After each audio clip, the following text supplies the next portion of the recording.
सारेगामा कारवां mini भक्ति।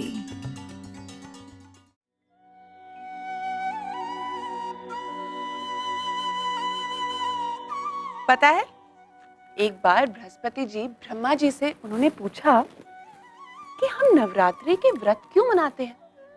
तब ब्रह्मा जी ने कहा कि बृहस्पति जी, मैं आपको उस इंसान की कहानी सुनाता हूँ जिससे ये नवरात्र के व्रत की शुरुआत हुई थी। आप सुनो। हाँ।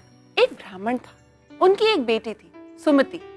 वो दोनों माँ दुर्गा के बहुत बड़े भक्त थे। वो दोनों साथ में मिलके हर रोज माँ दुर्गा की पूजा करते थे। एक दिन सुमति अपने दोस्तों के साथ खेलने में मग्न हो गई, जैसे आप हो जाते हो, और वो माँ दुर्गा की पूजा करने से चूक गई। अब ये देखकर ब्राह्मण को बहुत गुस्सा आया और उन्होंने गुस्से में अपनी बेटी से कहा कि सुमति, तुमने आज माँ दुर्गा की पूजा नहीं की और इसीलिए मैं तुम्हारी शादी एक कोढ़ी, एक गरीब इंसान के साथ करा दूंगा। अब ये सुनकर सुमति ने बोला कि पिताजी, आपकी जिससे इच्छा हो मेरी शादी आप उससे करा दो, मुझे मिलेगा तो वो ही जो मेरे भाग्य में है। ये सुनकर उसके पिताजी को और गुस्सा आया और उन्होंने सच में सुमति की शादी एक कोढ़ी से करा दी और अपनी बेटी को कहा कि जा अपने कर्मों के फल भोग।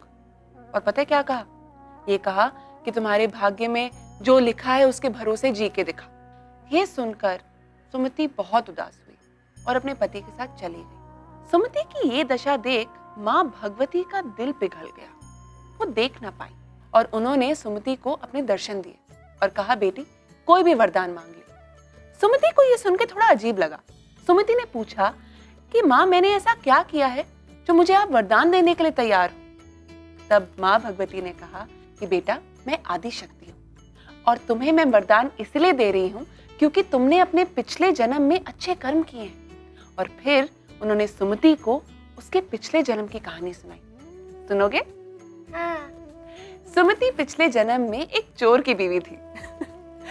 वो चोर एक बार चोरी करते हुए पकड़ा गया तो राजा और उसके सैनिकों ने दोनों पति पत्नी को जेल में डाल दिया। अब वहां पे ना खाने को कुछ था, ना पीने को कुछ था।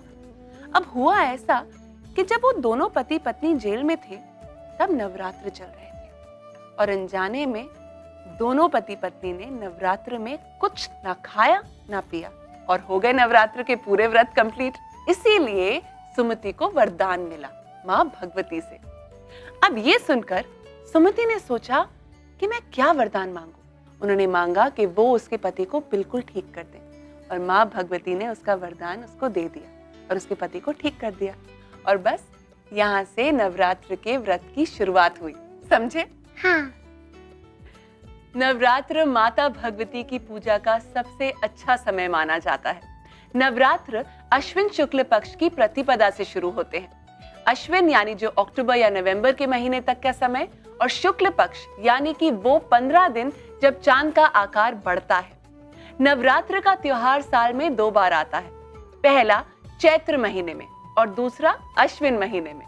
अश्विन महीने में आने वाले नवरात्र को खास माना जाता है और इसे शारदीय नवरात्र भी कहते हैं। यही वो नवरात्र है जब सभी जगह गरबा की धूम होती है और व्रत रखते हैं। कुछ लोग पूरे 9 दिनों तक व्रत रखते हैं तो कोई पहले और आखिरी दिन व्रत रखते हैं। कुछ लोग नवरात्र के पहले दिन नवग्रह का भी आवाहन करते हैं, जिसमें कलश पे नारियल रखा जाता है, उस पे कुमकुम से 9 तिलक लगाए जाते हैं, जिससे 9 दिन नवग्रह की भी पूजा हो जाती है। नवरात्र का आखिरी दिन महानवमी के नाम से जाना जाता है। देश के अलग अलग हिस्से में महानवमी अलग अलग तरीके से मनाई जाती है। उत्तर भारत में कन्या पूजन नवमी के दिन ही की जाती है। केरला में अष्टमी के दिन लोग सरस्वती माँ की पूजा करते हैं, तो बंगाल में माँ दुर्गा की।